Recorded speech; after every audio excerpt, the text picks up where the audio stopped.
Shopee. So, gagawa tayo ng top pick sa Shopee. Punta kayo sa shop decoration. Click nyo to, shop decoration. Then, click nyo tong top picks. Then, create. Kapag merong ongoing, i-edit nyo lang yon, i-edit nyo lang. Pero kung wala, gaya nito, create kayo. Tapos, sa pinakataas, lagay nyo top selling. Collection name.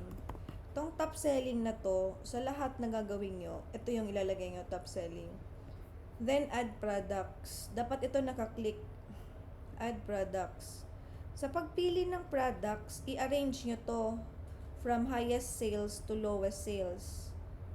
Yan. Click-click nyo lang hanggang maging ganito.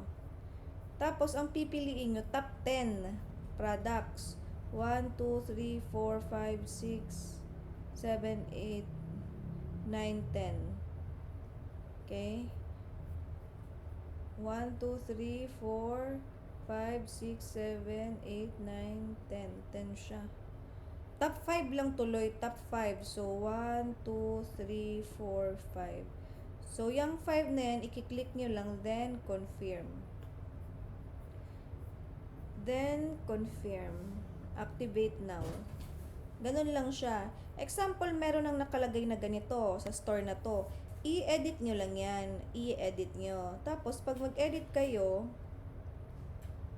pag i-edit nyo na, pwedeng yung tanggalin yung mga products, tapos mag-add ulit kayo ng products.